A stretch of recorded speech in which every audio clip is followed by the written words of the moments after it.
Okay. Sounds. Hello. Anybody home? Get around. Let us know if you can hear and you can see and all the good stuff. Get around. Tell a friend to tell a friend. We are live. North London Derby played in Hong Kong today, and Tottenham Hotspurs beat Arsenal.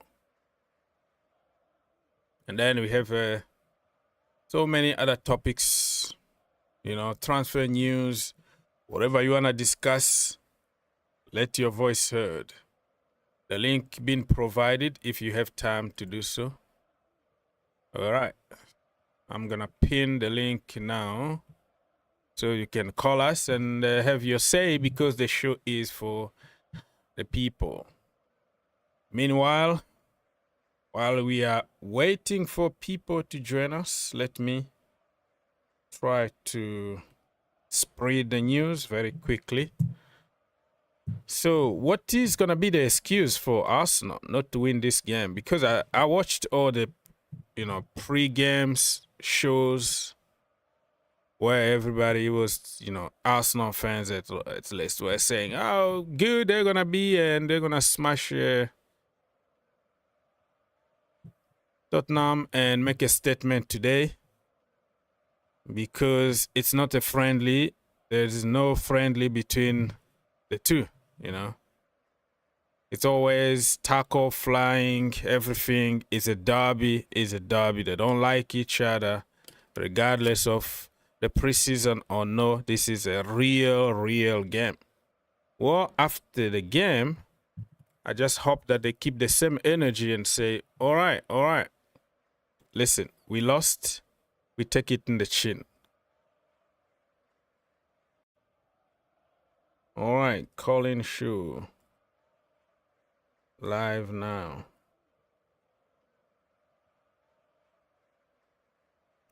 Join us. You see? So that's what I am expecting from Arsenal, to be humble enough to say, you know what? We wanted to win this game. It just didn't happen. We're going to take this in the chin. And that's it. And don't try to find excuses. It was raining. Or, Gyokeres is not ready yet. No. We don't want to hear that. We want you to come and be a man.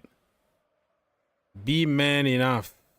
Arsenal fans, be man enough. Come out and say, yeah, you know what? We got beat. Not like, oh, it was a foul. That goal wasn't a goal because of this technicality. Blah. No. It wasn't even a foul. It was a clean tackle. The ball was taken cleanly, and halfway, Pap Matasar scored an amazing volley. Wow. Well, it's not the same level as Caicedo, but you have to admit it. You have to give praise. So we are waiting for more people to join us. Smash the like button. The more you like, the more people will join us. The link being provided for everybody to call. I didn't schedule this. I just went live because I have a little bit of time. So you feel free to come here, join us. If you don't have time, ask a question. Just keep the conversation going. Colin Shoe.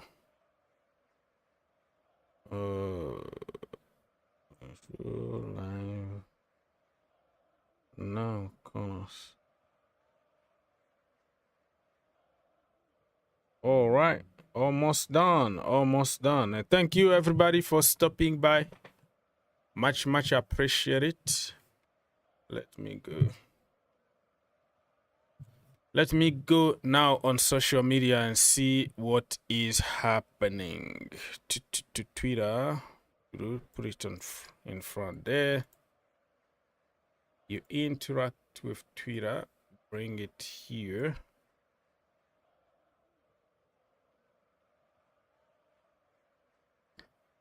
All right, so this is on my page here.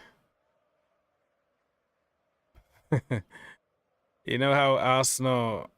Okay. We mustn't forget that it's been raining, so the pitch is quite. It's been raining. Yeah. Are you being serious? It's raining for both teams. Yeah, I know, but Come on, Ty.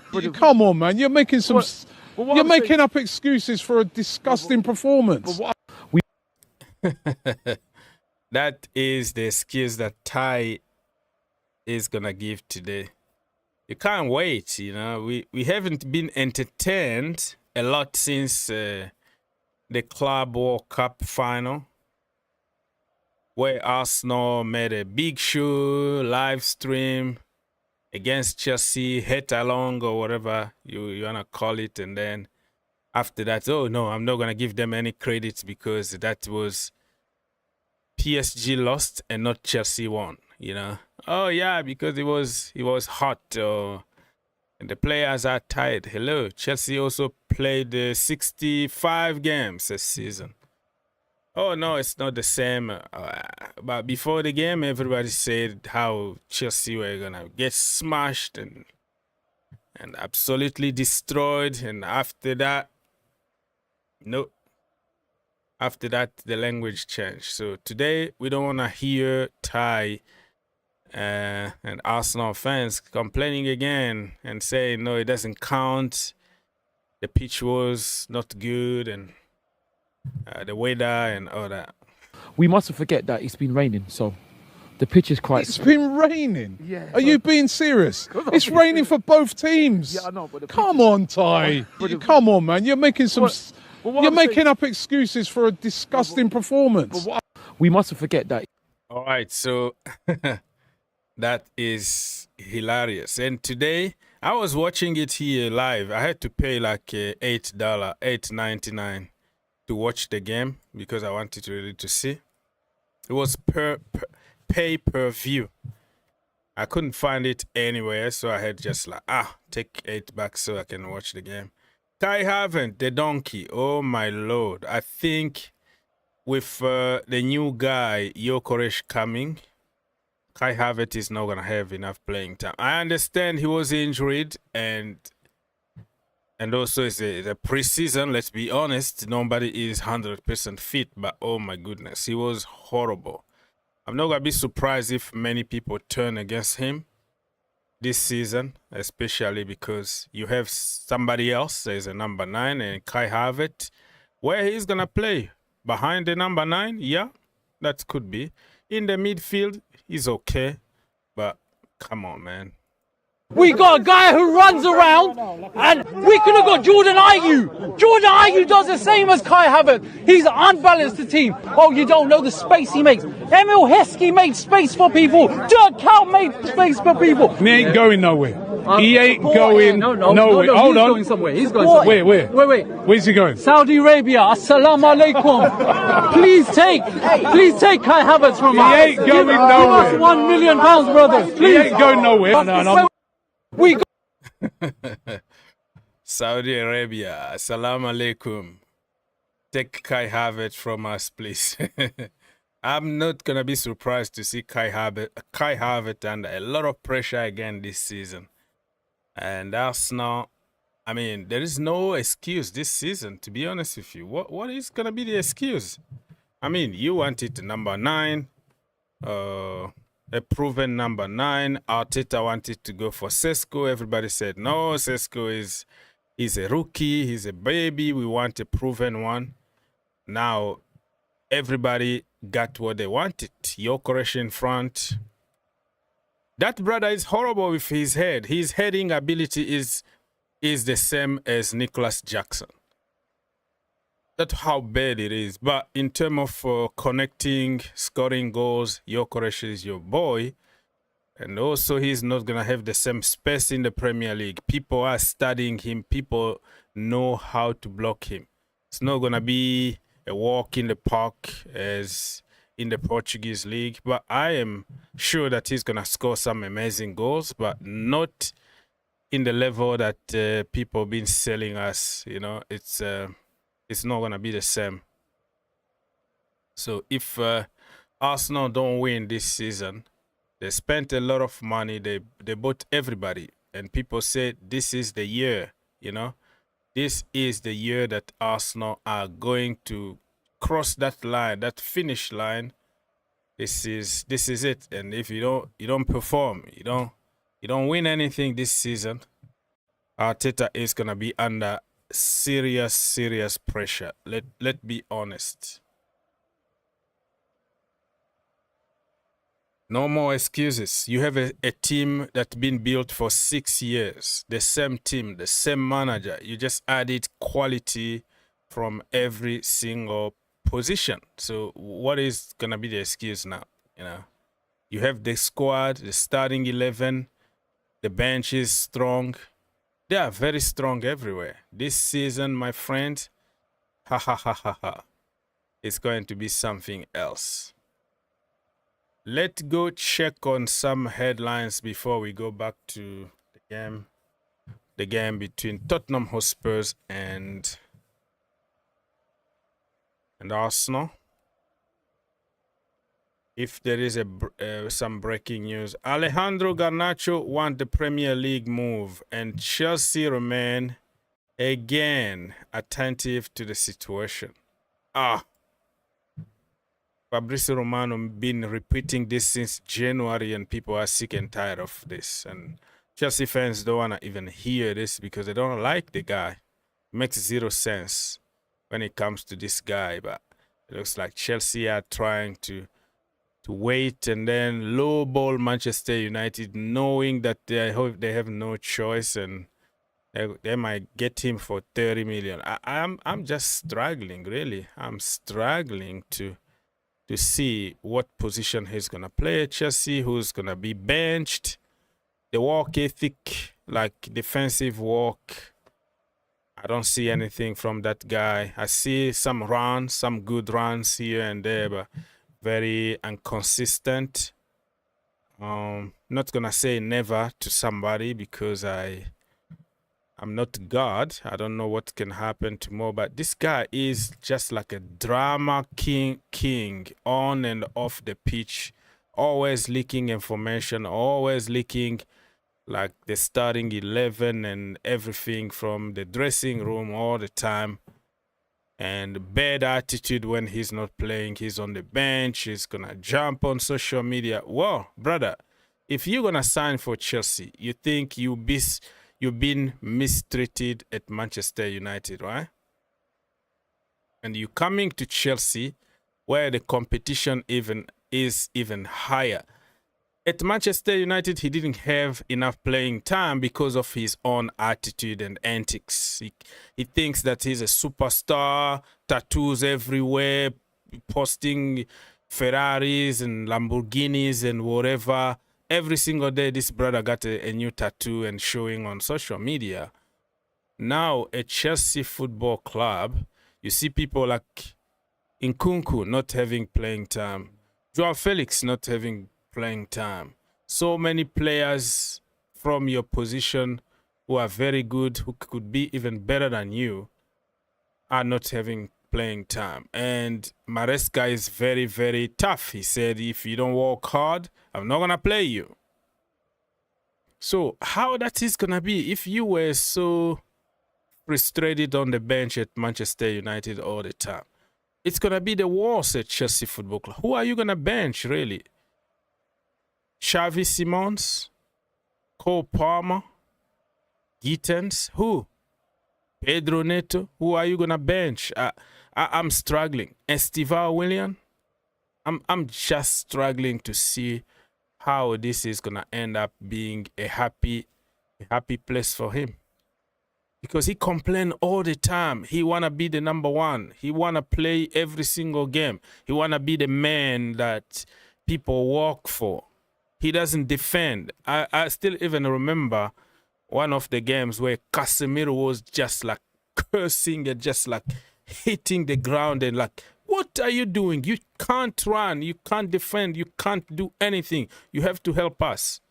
man, you come with that body language and that attitude at Chelsea Football Club, you're going to be on the bench. And it's going to be the same thing of, oh, no, Garnacho linked something. Oh, I worked very hard in training and leaking information on social media. And his brother is going to get into it and then it's going to be ugly. So Chelsea, sometimes no matter how good you think the player is going to be in the past or in the future, you have to kind of check on the background.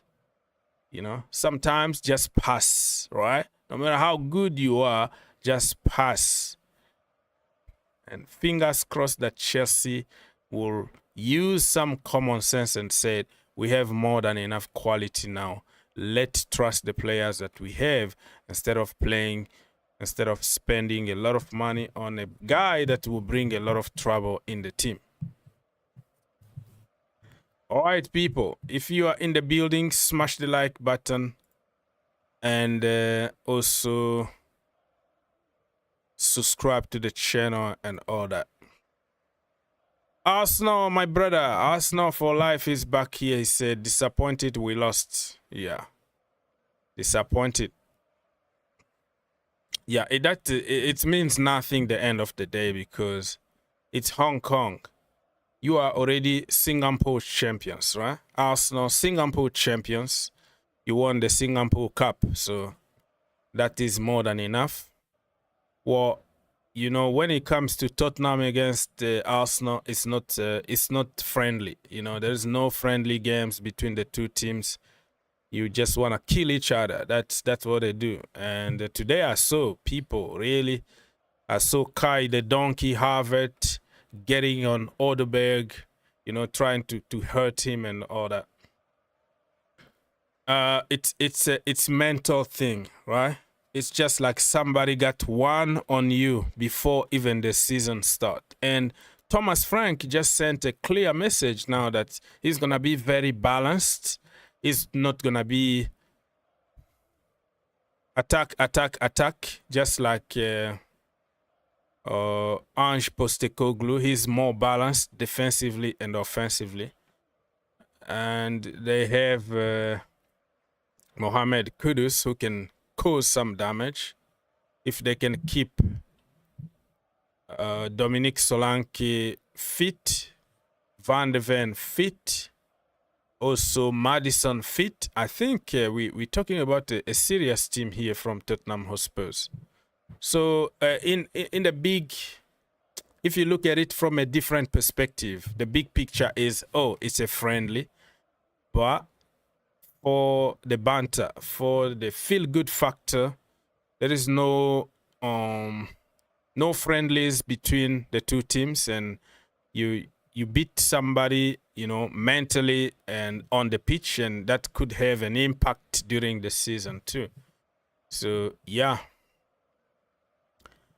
Hope PSG turn up against Tottenham Hotspurs. So your celebration is gonna be when other teams lose. Hello, you have to take it off yourself instead of that. That's the problem with Arsenal fans, right? They always enjoy when Chelsea loses. They made watch along, call-in shows, celebrating like for a week before Chelsea final against PSG. How they're gonna destroy us, and they celebrate. It's not your game. You're not gonna win anything from it. And then when we win, when we destroyed PSG, all of a sudden Arsenal changed and, oh no, yeah, they were tired. Okay, PSG were tired. It was hot. But my brother, before the game, you didn't say that. Now that we smashed them, it doesn't count. It was, the fault is for PSG because they had a day off. They played too many games during the season. Chelsea played even more games than them, right? So you have to learn how to celebrate when you win instead of when other people lose, because that is the only thing that you guys can celebrate now, is when Chelsea loses. But it's gonna be a long wait, buddy, because Chelsea are coming for you. Revenge. This coming season is a revenge season. Everybody that beat us in the last 3 seasons, we are coming for revenge. We're gonna destroy everybody. Starting by Arsenal, but Tottenham, we don't even count them because we always beat them. But Arsenal, in the past 3 years, we don't beat them. It's a draw or they beat us. But now, we are coming for you. We are going to destroy you. So you have to worry about your own team and not now thinking about PSG need to beat Spurs. Hello? Spurs might make life difficult for PSG. Chelsea showed people blueprint how to beat PSG. Now we know we put out there, we expose them. It's up to Tottenham Hotspurs to apply the principles from Chelsea and they can beat PSG. And just imagine if Tottenham Hotspurs managed to win UEFA Super Cup and Arsenal haven't won any European trophies since the dinosaurs' time. My Lord, what is going on with Arsenal? And they pretend to be the biggest club in London or in England or whatever it is. Bro, where is your trophy? Oh, man. Now you're going for 6 years without any trophy. They're still referring, oh, we beat Chelsea in a FA Cup, blah, blah, blah, blah. Anthony Taylor. Empty stadium with Anthony Taylor doing his thing. He handled you a Mickey Mouse Cup. Congratulations. During the pandemic, empty stadium. Since then, Chelsea won the Champions League, right? Chelsea won UEFA Super Cup. Chelsea won the Club World Cup, the old version, okay? Because we have 2 of them, right? The old version. Chelsea won it. After that, Chelsea won... what else we won after that? The Conference League, okay? And then the new version of the Club World Cup. So Chelsea, after your Mickey Mouse Cup that you beat Chelsea because of Anthony Taylor in an empty stadium, you keep on referring every single day as that was the biggest achievement of your life. But Chelsea don't care. We lose, we move. And we keep on winning and winning. We already won more than 5 big trophies after that. And you're still referring 6-7 years ago when you beat Chelsea. Hello, wake up. Anyways. Oda, Chair, good afternoon, sir. I see some account on YouTube posting here. We go about Xavi Simons. Well, people have the right to say whatever they want. I saw some also account on Twitter, social media, but I always wait like for big account. Like Chelsea Express, for example. Let me show you something. I think I saw it somewhere. Nicolo, I think. Nicolo Schira is the Italian journalist. I forgot how to spell his name though. Nicolo Schira.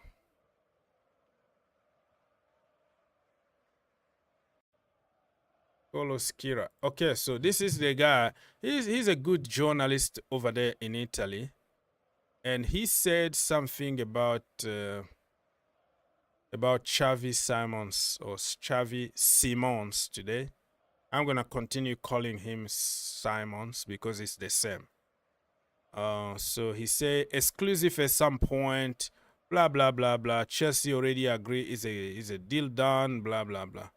I even forgot where he put that. But yeah, he said something about Xavi like 5 hours ago.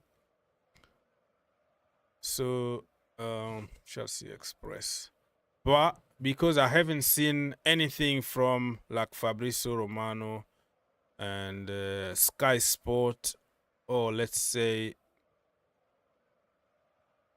Mr. Bomba himself, David Austin. I haven't seen it from big sources, but yeah, Nicolo Schira that guy from Italy said that it's a deal done or whatever. But it's going to happen. You like it or not, this is going to happen. People, get in the poll and let me know who is going to win the league. The poll is there for you to vote and let us know. So yeah, I heard about that. I haven't really make noise about it because there is no big account reported on that. Let me see. I think I see. Yeah. So here we go. So Chelsea are yet to make an official. No, it's not this one. It's not this one. Not this one. I saw it somewhere. But you got the point, right? Anyways, I'm not gonna waste my time here. But you got the point. We have to wait. It's not official yet. Hato is almost official because the big guns already confirmed the Hato situation. But when it comes to Xavi, we have to wait. Thank you, everybody, for stopping by. Smash the like button. The more you like, the more people will join us. And the first show, this is my second show of the day, by the way. The first one was just like commentary for the Arsenal against Tottenham game. I got a lot of people, it got more people than now. It was a very successful show. That was like 5 o'clock in the morning, so I couldn't like be live. I just wanted people to listen to commentary because it was very, very difficult to like find the game online. So it was very successful. This is my second show, which is live stream. So that's the way it is. Skylar, brother, what's going on? Yeah. Can you hear me? Yes, sir. Yeah. Not too much. I mean, with United, You are obviously we winning played now, a game right? today in Chicago, Yeah. which was a bit of a drag, I must say. I mean, although the scoreline says 4-1, I mean, yeah, we scored some amount of goals, but I don't know. It was just maybe it was because the game was like 7 a.m. in my place, so maybe I couldn't really get into it. But yeah, I mean, some decent performances, mostly from our left wing back, that is Patrick Dogu. Other than that, I mean, rest of them just same old, same old. And yeah, I mean, certain people are trying to hype this performance as we are back. We are Amorim is going to cook me this season and all that kind of. You beat Bournemouth, though. It's a Premier League opposition. It's not like you beat Auckland City or something. This is a serious Premier League team. Yeah, but this is a team also who have been stripped upon like most of their star players, So you need to put things in, and they were rubbish, to be honest.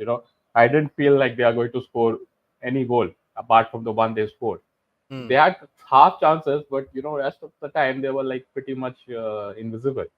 So it was like, I won't say like super easy, but it was like one-way traffic most of the time. But yeah, I mean, I could see some things he's trying to implement, and I saw post-match interviews of players, and they are trying to focus on the what he's trying to teach, how to implement the system, because this is his first full preseason.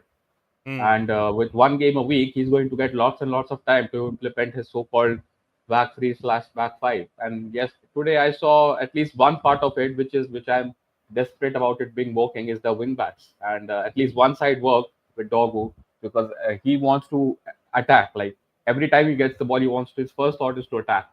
And the same can't be said with on the right hand side with Delo, and even if sometimes Mazura is playing. So yeah, man. I mean, it's not that I'm super excited for the new season, but yeah, at least I would like Amorim to coach these players into his system so that it can work. And then we are linked with certain players who he's trying to get. I don't know if he's trying to get, because obviously I'm linked with Benjamin Sesko. I don't think that's an Amorim signing. I feel like that's more like a club signing, because he's 22, and Amorim wanted Gyokeres, So I don't think that's a signing he particularly is wants, but the club are looking at that opportunity, because if you remember, our first choice before the window opened was Liam Delap. Yeah. Because Jason Wilcox, he was obsessed with him. He's obsessed with any young English player, Jason Wilcox, because obviously he was at Southampton, and you know how that club works. So then we flirted with Gyökeres for around 1 month. Then obviously he picked Arsenal. Then for the last 2 weeks we have been wanting Ollie Watkins, and now we are interested in Sesko. Sesko. So yeah, it's all over the place. The striker search market. What does the club want? Do they want an experienced striker or another potential striker? For me, if I was a Manchester United fan, I was going to choose Sesko. I know, like you got hurt lately, you get scammed, Xerxes not really the way we thought he was gonna be, and we have Højlund. Yesterday, his interview, even after the game, he said that, he's getting better. He feels like, he's getting better and better, and he want to be successful at Manchester United. But I know what Manchester United fans thinking. They want somebody probably proven in the Premier League, been there, done it, because they don't want to wait for another kid to develop. But Sesko, believe me, bro, I like last year, in the last few years, I've been like pushing and my propaganda about Sesko to Chelsea and all that. I don't know. For some reason, I really rate him. I think he's going to be a very good fit for Manchester United. Yeah, to be honest, I don't really care what Højlund says, because there are certain players in that squad who I have absolutely no time for, and he's one of them. And I put Diogo Dolo in that category as well. Like he has with Dolo, I mean, we'll talk about striker, but I just want to talk about Dolo because he has been at the club almost 7 years now, and in the 7 years, he's yet to make that position his. And he's supposed to be a senior player, and now he has shifted to getting the number 2 jersey after Lindelof left. I have put him in that category. I was just having a chat in another stream with the United fans, and we were discussing about Dolo. So just wanted to say that. But yeah, I mean, I'm not too interested in what Højlund says. I will be very happy to see the backside of him, because I am not getting fooled by all this preseason performances. It's not even a performance; he just scored a very good goal. Other than that, I think against Leeds, there was a clip going viral of him chasing a ball against what's that guy? What's that French guy's name? Who plays for West Ham? No, so not against Leeds, the West Ham centre back, the French guy. West Ham. I don't know. What? I forgot even his name. Yeah, he was ill, and he outran him. And supposedly, our under 16 fans on Twitter, they started hyping that Højlund is back and he has cut down weight. He's super fast and all that. I'm not getting fooled by that, man. When it comes to Sesko, again, I don't know. Is Todibo you're talking about? Yeah, Todibo, exactly. Yeah, we wanted him actually. Yeah, Todibo. Yeah, he was sick actually, and I saw some West Ham fan channels, and they was particularly saying that it's not that Todibo has got slow; he was ill. So, and he still played. Anyways, yeah, I'm not getting fooled by Højlund, man. I think we need to cut that relationship loose. And with Sesko, yeah, again, I'm just I don't rate him. I think he's just another next hipster number 9 who's getting hyped up. He scored 13 goals in the Bundesliga. It's not even like remember when Havertz was tearing apart for Bayer Leverkusen. It's not even that high. It's just that there is the striker market is so depleted. If you look at all the top strikers, none of them are available, or they have retired, or they are not good. I mean, look at someone like Vlahovic. I was just reading a statement. They said that Vlahovic can leave, and no one is coming for him. Yeah. So that's why we are trying to hype up all these young strikers, and I'm not into that. I think he's an okay player. I'm yet to see what speciality he has, because when I look at certain, especially strikers and wingers, I mean, what is your USP? I mean, are you do you have a good hold of play? Are you very good at finishing? And so far, what I've seen of his highlights, I don't know. Nothing strikes out to me that we have to pay 75 million euros for that. So yeah, I'm not on that. He's tall. He's tall. He can head the ball properly more than Rasmus. He can also defend. Some of the goals that he scored are wow, out of this world. Some golazos. I think people try to compare him more to Haaland, but I think overall, when it comes to playing, I think he's better than Haaland. But Haaland is like a machine. He's a goal machine. Yeah. He can score you goals. So that is the difference because people need goals. But overall, I think that's good. That guy is good. Yeah, I mean, obviously you mentioned about us having PTSD with Hoyland because we signed him when he was young, and he pretty much had the same profile. Mm, The only difference is that at least Sesko is wanted by many clubs. But yeah. no one wanted Hoyland like that. It's just us, and we got robbed by Atlanta. I think Atlanta, and we Mm. paid big bucks. So yeah, there is a PTSD from there. But yeah, man, I mean, if Sesko comes in, we'll back him. I think we are trying to do what you guys are doing. Try to sign all these players very young Mm, and get a good, even if they flop, get a good resale value because we have been hamstrung by players like Sancho, Anthony, Mason Mount, who we mm, can't sell. Luke Shaw, all these players have no resale value and they are on big money. So we are yeah. trying to eradicate that and try to do what Chelsea are doing. But yeah, I mean, I'll support Sesko when he comes in, if and when he comes in. But I would have preferred someone like I'm looking at the system. I'm not looking at the player or his stat. I'm looking Mm, at someone who knows how to play the system. And I wanted Mateta from Palace because he plays the similar system which Glasner plays, which is a back three, black five, yeah. That and is a he's very done good well. shout. That is a very good shout. Mateta is a very good player. Low key. People don't pay Yeah. too much attention, but that guy is just good, bro. He's good. Yeah, that's why you need to sign players who are functional and who fit the profile, not just Yeah. people who are trending and they are the up and coming thing. If Mm, Sesko was so good, why does he have only 13 Bundesliga goals? That league is supposed to be like a heaven for strikers, and yeah. attacking players. So that's why I'm just not like getting excited by Sesko, but I'm just looking at what Amarim's system is and what profile fits the best. After that, after Mateta, I wanted Watkins because for the last 4 seasons he has scored more than 15 goals. In each season, he has scored more than 15 goals. I mean, look at that. Mm. That's brilliant. But the As problem is then he's like a 28, 29 or something like that.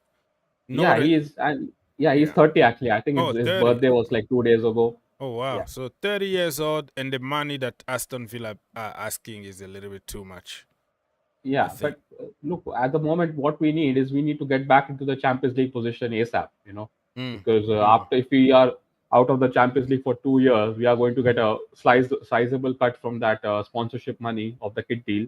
mm, We can't be out of the. I think we are already out for one season. I think if we don't make Champions League this year, they mm, are going to cut our sponsorship money. So mm. that's what I'm looking at the way like which striker can come in right now and just propel us to the top four position. I'm not convinced by Sesko. And if someone like a Mateta or this guys come, they're Premier League proven. They are playing with two other Premier League proven players in Mboma and Cunha. Mm. I can't see that going bad. I don't see the downside of that. But now with Sesko, now we have to wait because everyone will say he's new to the league. He's only 22. The same thing we said about Hoyland for the past 1.5 years. And Mm. what if it doesn't work out? It's not like we can get our 75 million euros back. We might make a loss on that as well. So it's just going to be Hoyland 2.0. So Mm. yeah, man, I have lots of skepticism with Sesko. I think any players who get hyped on Twitter and X and all this, I'm very like I'm not. I just don't fall into that crowd. It's very difficult for me to get excited by all these modern players. I Yeah, yeah. still I I still even with uh, when Jackson came in, I watched his debut, Nicholas Jackson. I mean, he Mm. wasn't that hyped. If you remember, you only signed him for like 35 million. And when I watched his debut against Liverpool, he gave Konate and Van Dijk a horrible time. If you remember, it was his debut against Liverpool at the Bridge. I remember that game clearly. So, Mm. I'm not saying we should go and get Jackson. I'm just saying there are players who are not hyped and they don't like people don't keep like make comps on them. But when they when you put them into your system, they very well They work. work good, yeah. I know Yeah. what So you mean. Mm. yeah. So that's why because if you look at all the top teams in the world, how many teams are playing a back three or a back five? Rarely Mm. anyone. Everyone plays a flat back four. So Amarim system it's very specific. You need to have specific players. You cannot Mm. have the people like Delo, who are traditionally a right backs playing as wing backs. It's just not going to work. So Yeah. that's why my first choice was Mateta. He has done so well for Palace. He plays as that lone striker, and he's a nuisance, right? He's very like Yeah. he's the closest thing to like a Drogba. Yeah, yeah. Big guy, and he's not giving you an easy time. So yeah, but Exactly. anyway, I Exactly. mean The Palace have their players own that worries. he's Yeah, like low key, low yeah, profile, people don't normally care about him, but he gonna pop up and just deliver. He just gonna deliver. No drama, no nothing. Very, very good shout, Mateta, really. Yeah, and even if you look at player profiles like Mateta, like that big center forward who brings into the play and can score goals, that profile is almost dying. All these modern center forwards, they're just fast. Fast and tall. They haven't got like a big body strength. There is no one like a Giroud nowadays. He was Yeah. so good for France and Chelsea, and even for a bit of time for Arsenal. That Yeah. kind of a striker has completely gone. That If you guy look at, been good since yeah, Montpellier back in France, won the league in the middle when PSG were dominating. He came to yeah, Chelsea, went to Arsenal, won some trophies, some FA Cups there. Come to Chelsea, yeah, Champions League, Europa League. Went to Milan, won them the Scudetto with Olivier Giroud there. Went to the US with yeah. LAFC. World Cup Man, as well. they won, yeah, World Cup as well. They won that Yeah. too, like with. And he scored a grand total amount of 0 goals in the World Cup. But without Giroud, I don't think Mbappe works. I don't Mbappe think was any going of to. the Exactly. yeah, You know what I mean. You are not like yeah, one of those modern football fans where they check on yeah, statistics. Oh, you didn't score. You didn't. Oh, you didn't do anything. Oh, hello. Football is more than that. yeah, Giroud is very, very important in the in the team. That you understand that. Many yeah. kids today, because they don't watch games, they don't know how to analyze the game. They just jump on statistics and they're gonna tell you, oh, say, oh, no Yeah, these assist, people no get name. excited by, I just saw like a Twitter post. It had like 25K likes, and it was Benjamin Sesko controlling the ball, and the ball was on top of his head, and he was like, taking a first touch, and that frame was froze, and it got 25K likes. Yeah. And I'm like thinking, like, like how little people get excited by. Yeah. It's just, I mean, it's this generation of football fans between 22 years, below 22 years. It's just annoying, man. They're like super So cringe. CFC Gamer is asking you, Skylar, that for Manchester United, will you finish in top 10? What position Yeah, do I you mean, think you're gonna finish? yeah. I mean that. I mean, I'm not looking at top 10. I'm looking at top 6 because we're playing Yeah. one game a week. So forget top 10. We need to leapfrog the likes of Newcastle, Aston Villa, Nottingham Forest. Yeah. Teams like that. I mean, top 4 might be a bit of a push because I think 3 places are already booked with the Liverpool, Arsenal, and Man City. So I think Chelsea will definitely get the 4th position, in my opinion. I don't think Tottenham or anyone of those guys are going to challenge for that spot. And I Yeah. don't think this year the 5th gets Champions League. So I don't think that's going to happen. So yeah, that leaves us with 5, 6, 7 because that's the Europa League and the European Conference League. So yeah, I Yeah. won't mind maybe a 6, something like that. Probably another year in the Europa League because I can't do with one game a week, man. That's just too depressing for me because traditionally with United we always play midweek and weekend. So that really sets our week as fans. So just to have one game a week till I don't know when like FA Cup and Carabao Cup kicks in, and to watch you guys and all the other guys playing in European competition, it's it's not nice. It's very unusual for us. I can't remember the last time this happened. So because we're always in the Europa League or at least some kind of another competition. So yeah, this is going to be a weird season for us. I mean, 17th with no Europe. So yeah, we have to definitely get top 6, man. I'm not Yeah. entertaining any conversation below that. Not 7th as well.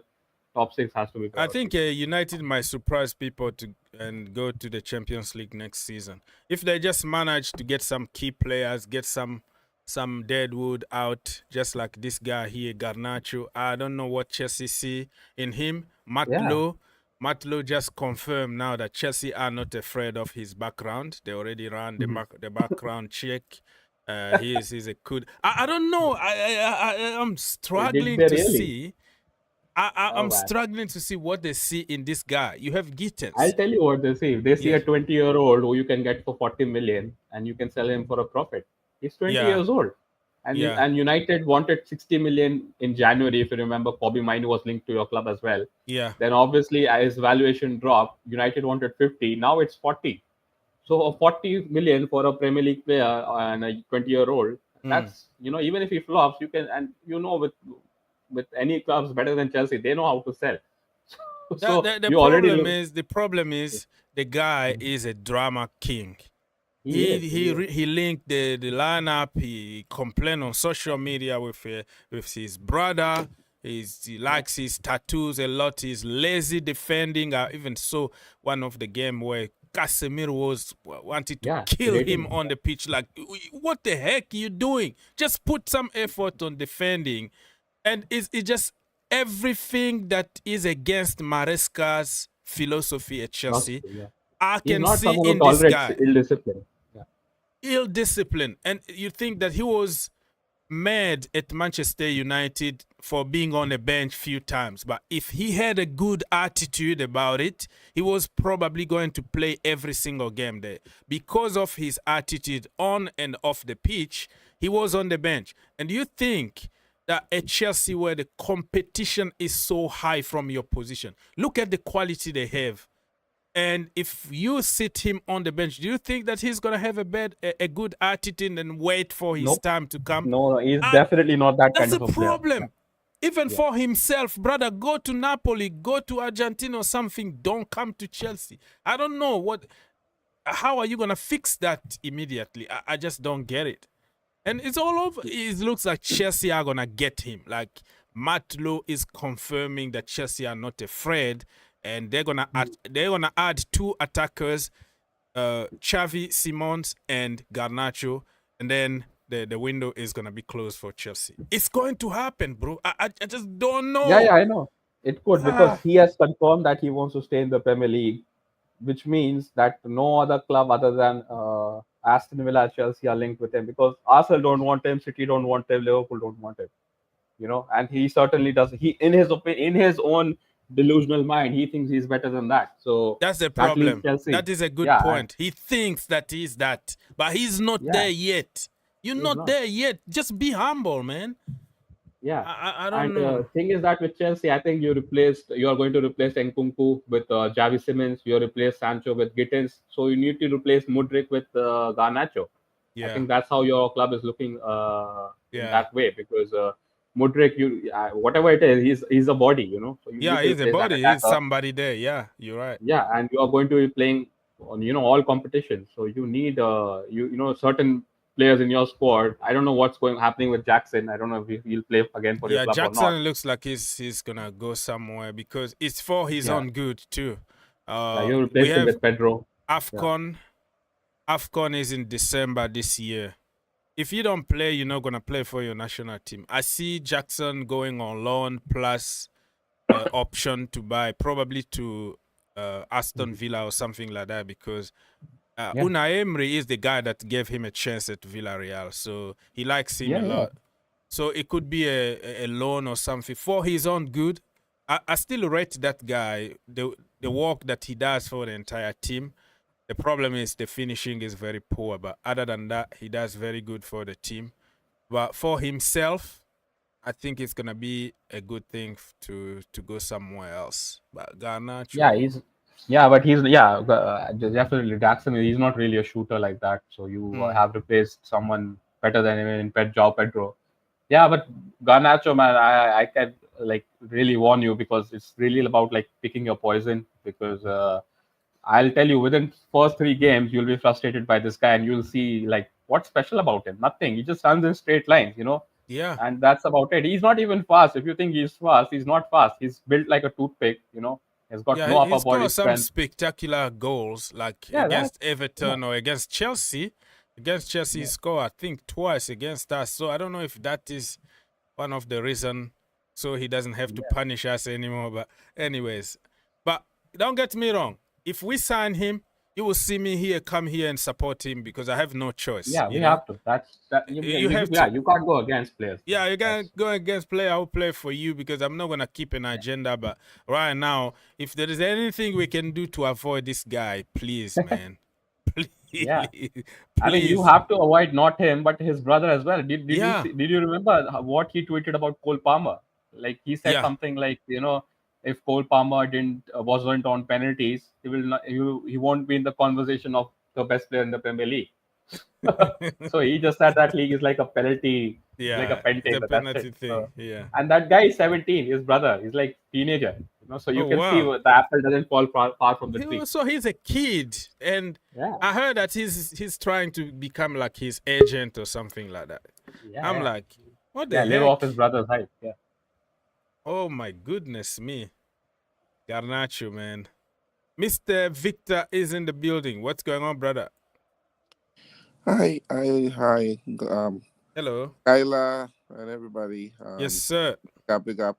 I just, just chilling, having a nice holiday afternoon, and I'm hearing about this Garnacho chap, and I was listening in first, and I'm like, let me just call in to offer my 2 cents here.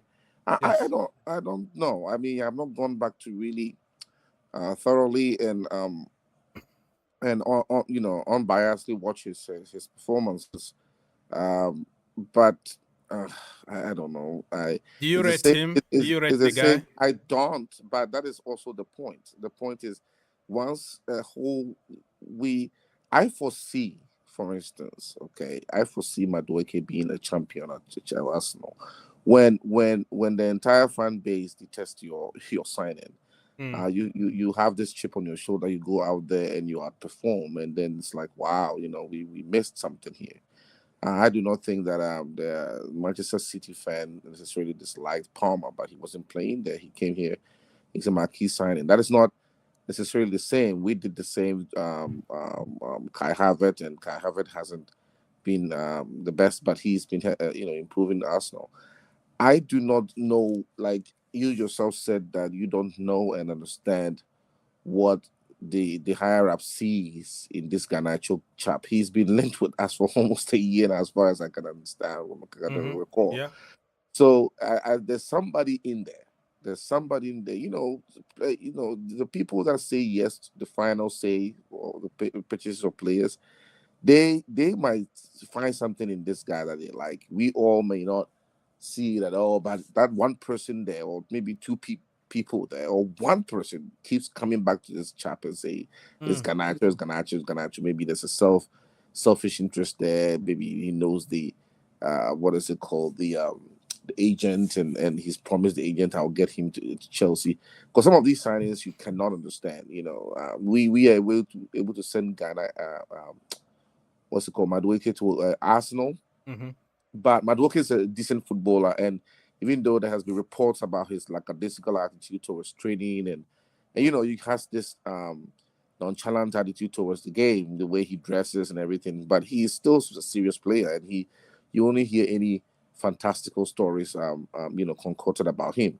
Whereas this Garnacho, as soon as you mention his name, his attitude leads. Yeah. And if that is the case, then you have to think twice about it, because the fact that he wants to do this, he wants to do that, is irrelevant. We are trying to now build a team of serious, hungry youngsters who wants to go out there and perform. That is why we were able to win the cup, Club World Cup. If you put in an attitude, no problem. In Garnacho, or whatever, maybe he will come in and he will not necessarily be the first select. He will not be in the first team every day. He like you said, I don't see a chap like that sitting on the bench and being content with it. I don't see it. Yeah.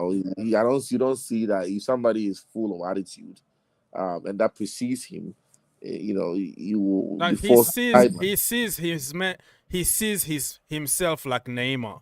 That is the level like he sees himself. The guy is the way he wears, the way he talks on social media, tattoos he sees himself like a big rock star in his head, but he's not that on the pitch. You know what I mean? The people who think I am, but you are not. Maybe also because he hasn't been given the chance. No. At Manchester United, the chances were taken away from him because of the attitude. Yeah. He was going to be like the number one every single game, but because of here and one of the report that I read last night, I'm preparing a video about that guy. So I read somewhere where Amorim is talking to him, and he gave his back. He just turned his face and give his back like, I'm not gonna listen to that. And after that, the manager told him, go find Yeah. another club. Another Skylar can club, tell yeah. us. Did you? Yeah, he did. This happened, I think, after the Europa League final when we lost, because the big problem Garnacho had with the club and the manager is because he started all the games leading to that final. You know, he was involved in all the 11, but the manager dropped him out for the final for Mason Mount. Because I already told you, he's got a thing for Mason Mount. Because the problem with Garnacho in this system is that because we don't play with wingers, this guy cannot play as a number 10, Garnacho. Yeah. So he doesn't fit our system unless he's playing like a wing back or something like that, which Yeah, he doesn't he do. plays on the left, right? He plays on the left wing, right? No, he plays. Yeah, we don't play with wingers, right? Because we are playing Yeah. with 2 10s and a striker. So he played as a left 10. But he every time he gets the ball, he wants to play as a winger, which you're occupying the left wing back's place. So Dogu can never overlap. So it could be one of the reasons which Amarim pointed out. Yeah, but he's someone, like You as he said, yeah, he thinks he's better than he is. And I'll tell you, you watch 2 games of his, you will see you'll be getting Hey, frustrated. we Chelsea had a we offloaded Arrizabalaga, whatever, that keeper who was obnoxious to yeah, our Kepa. coach. Yeah, Pepper, and we was obnoxious to our coach, and and for a minute he couldn't find a what is it? He even went to was it Madrid or Barcelona and completely put Chelsea under the bus and said all kinds of things about us. So he knew that he was not coming back to Chelsea and to become number one. And after a while, because he wasn't getting any club, he humbled himself a little bit. Sometimes these players, they need a check. You getting really paid a handsome amount of money to kick the ball around, and you think you're on top of the world. And but they are young. They just they come across this fortune and they think they are all that. But like all said though, that might work for us if somebody believes so much in themselves that they are better. You give them a chance, give it a You have chance, to give it a do chance the one work. day. You have to do the work Yeah, on the pitch, and you have to improve your attitude, bro. yeah. Attitude is everything in a professional level. You You have no sure? idea how they got yelled There are at. so many obnoxious players, and we are allowed them to be obnoxious because they play the game and they play it But well. you I have to mean, prove. You have to prove yourself. You don't have even the skills of Cristiano Ronaldo, where people can say, yeah, he got some of the Ronaldo here, or you got some of the Messi here. People can see this, They can tell that this guy is developing some attitude because of how good naturally he is. You need to work hard to get to that level of imposing, and being me, I'm the man. yeah, yeah. Uh, Garnacho is an issue, and I don't know why. I mean, it's like almost every position except for the injured ones or the ones that we cannot offload in terms of Sterling and the Chilwell and the rest. Every position is looking really, really good for the upcoming season. And then I was thinking even Rogers. I mean, I was thinking like just let's get this Simmons thing over the top, and then since all fan base look forward to another signing before the end of the season, let's focus maybe getting Rogers in and then I know we don't have a great keeper, but if Sanchez continues the informed nature in which he is right now since the Club World Cup, we might just be forced to keep him for another season and then go forward and then see, because Hato can play center back. We say okay, let's wait for Fofana to come back. And then you have some kind of a solid spine there. And if that's the case, you are not saying that you're going out there to win the league, but you can make a lot of noise and put a lot of check on these supposedly teams that have been put in there as already winning the league before it has started, even though the game has not been played yet. So, are you following Arsenal? And their fans are having a lot of meltdown. Well, I watched the game actually. I watched excerpts of it. Yeah, I just I watched watched the excerpts. game. It's not like a big deal in the big. It's not like the league or anything. But this game is not friendly. There is no friendly between Arsenal. Arsenal and it's Tottenham. always something. The Yeah. banter, the troll, the psychological thing that it can create. Everything. This kind of game, you win it. You got some advantage. You give one on your position, And before the game, Arsenal fans were saying, okay, we're going to destroy them and all that. And we have the new guy, Gyokeres, is going to score goals. That is 0-0-1. Today, he didn't score. So Saka got injured. We don't know if it's bad or not, but it's always something. So no, but I mean, the thing is, this is why Premier. I every now and then one will think, oh, is Premier League worth the hype? It is. I mean, nobody's gonna give you the chance to, because if you are very good, either a defender or forwarder, especially in the lower level teams, right? In the second, the second tier teams in the league, they all have players in there who wants to shine, so that the big boys will come. The big boys will come calling the following season. So when they are playing, they are also playing for themselves. They are playing for the group, but they are playing that they'll be noticed. The lab is scoring goals, hoping that Chelsea will pluck him. All these other players in the lower level of the league are doing that. So because of that, it makes it extremely competitive. And I'm not impugning the systems, the leagues in other countries. I'm not saying that Ligue 1 is bad or Serie A is bad, but Premier League, there is a lot of tension because there's a lot of eyeballs, and the whole world kind of watches it. So if you shine, you shine. That is also the same way. It's so difficult for people to break through. Like what Palmer did at Chelsea is phenomenal. One season comes in as a sensation. It's very hard to break through because the defenders will do what they can to find you out. I mean, Saka is very good, but I don't know if Saka is going to be amazing this coming season. You only have a season or two to establish yourself. So that's why the Hazards and the Lampards and the rest who did it continuously, season by season by season by season, are considered as legends in the game. It's very hard to stay on top at the Premier League, because everybody's coming after you. This is why Liverpool is not sleeping, because they know that, City is coming back, and this Arsenal thing, I've never believed that Arsenal is actually in the shape to win the league.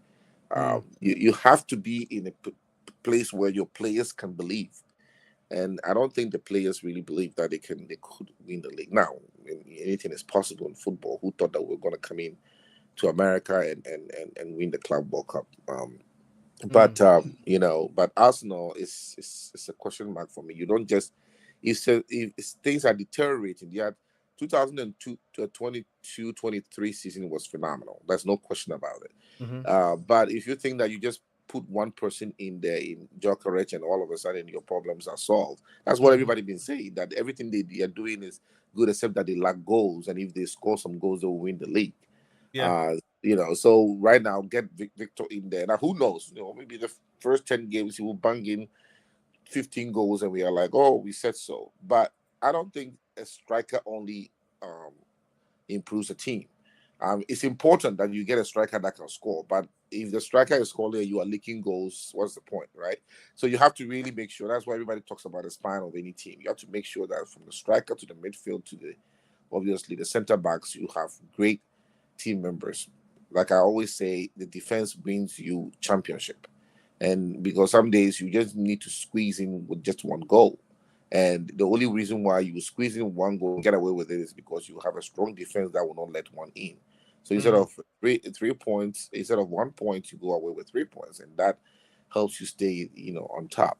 So anyway, we will see how it goes. But it was funny to see that even the Tottenham's goal was beautiful, though. It reminded me of Caicedo's goal. Yeah, exactly. So so I was thinking, what kind of formation did they play to win? But I realized that the goal was actually an individual effort. But it is what it is. We yet to see. With those two, is always a conflict. It's always what's it called? A problem to watch them banter against each other when they play, wherever they play on the surface of the earth. So that was a good one. But back to Chelsea, I'm excited. We'll see how it goes with this Simons guy coming in. I honestly don't even know if we get him where he's going to play. Like, we have so many good attackers, and then like I said to you the last streaming, that I'm really scared as to how to manage all of these potential strike force in a particular game. Who do you select and why? And because right now here everybody knew, the goal we scored against PSG, the first goal tells you a lot about how this team is perceived. If everything doesn't go on well, give it to Palmer. Give it to Palmer. Don't try to overdo things. Give it to Palmer. Gusto tried to shoot. It didn't work out well. Palmer was right. This man has a better IQ than me when it comes to scoring goals. Everybody has their responsibilities. And we all know that when Palmer is in the 18-yard box, he has much more at his disposal in the way he sees the game than, let's say, Gusto. So Gusto's like, it didn't work. Let me just give it to this guy. But if Gusto thought he was better and he could do it himself, that probably would not have ended up with the goal. I.e., what, for instance, Jackson did when he came on. He wanted to prove himself, not in that game, but a couple of games before. Yeah. And he was supposed to just square it in to Palmer, and he did it, and Palmer got very angry. But if Jackson knew that, the way to do it is to just give it to Palmer at that time, because he's in a better way to score, or at least he has a better chance of scoring, that would have ended up in the goal again. Sometimes the reason why playmakers survive in games is because people respect them. People know that they will be the one in a position to score. Now, if you have so many playmakers in the game, like let's say if you have a game that has what is it called? Esteval. Esteval thinks he's Yamal, so he has to be the one scoring. So instead of sometimes scoring the ball to, let's say, Palmer, he would like to score himself, and it goes off. The reason why Prime Barcelona was because they understood each other. Even though all of them could score, they always will relay for the person in the better position. So for me, the challenge for Maresca here is to let them understand their roles, and also to know that of course, when you have a free range, surprise us, shoot. But when you are not in the position to do that, pass the ball. And sometimes, even with all his genius in the name of Palmer, I have been frustrated with him sometimes.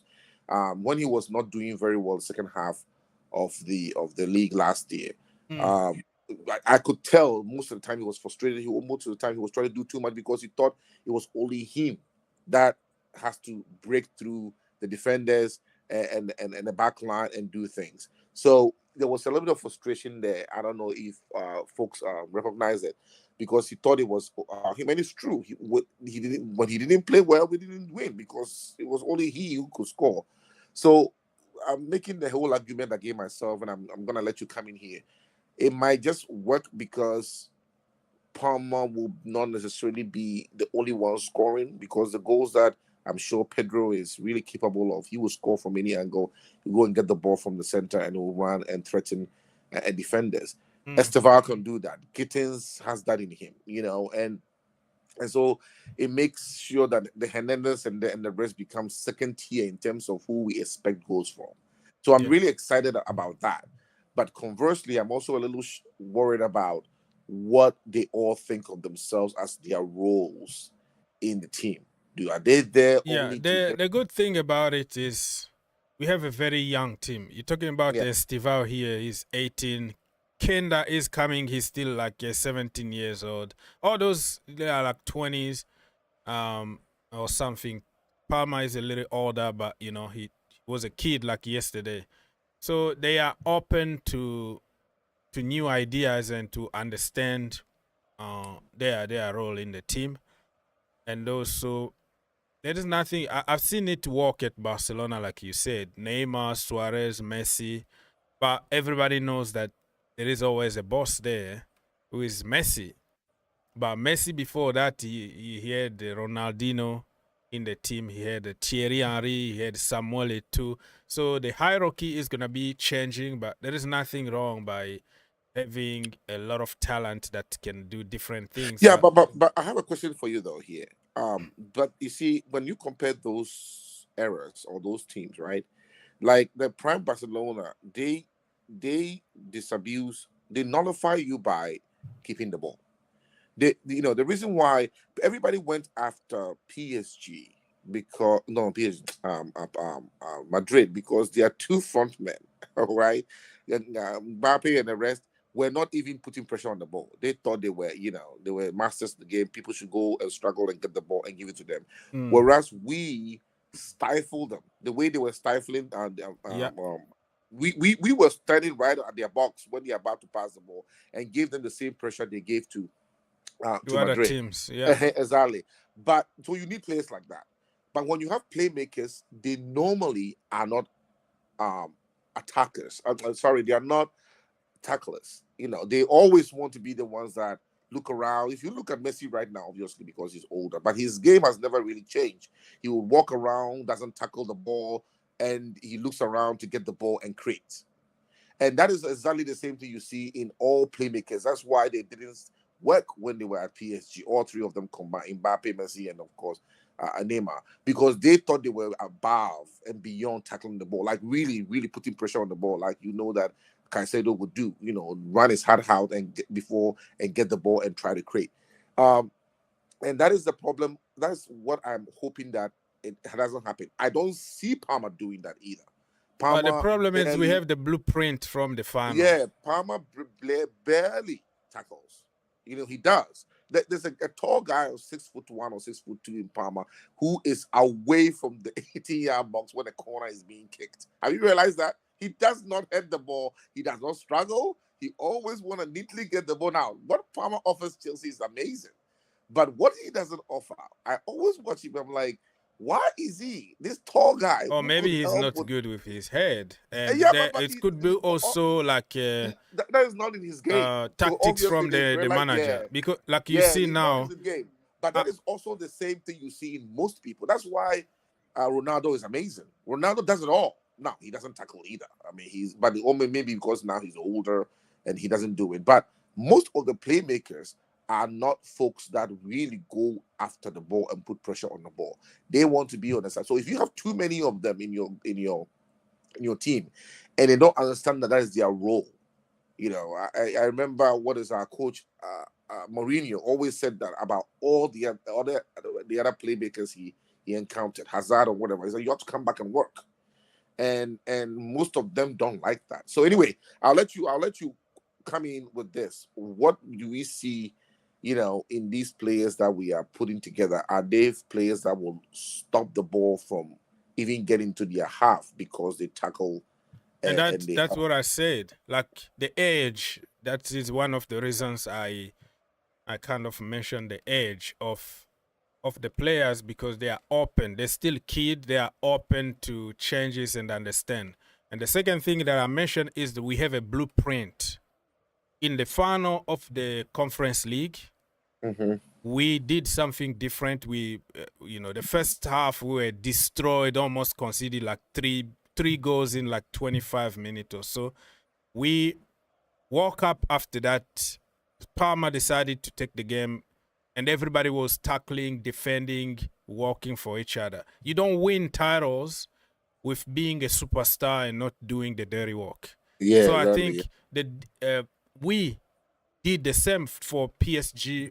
Everybody said how, the best in the world, the best midfield, and they're going to destroy us. Nobody gave us a chance. And we showed that with hard work, defending together, fighting for each other, replacing your brother if he's out of position. And, you saw like a wrist jam pointing fingers immediately when somebody is out of position. He sent another deputy out there to help.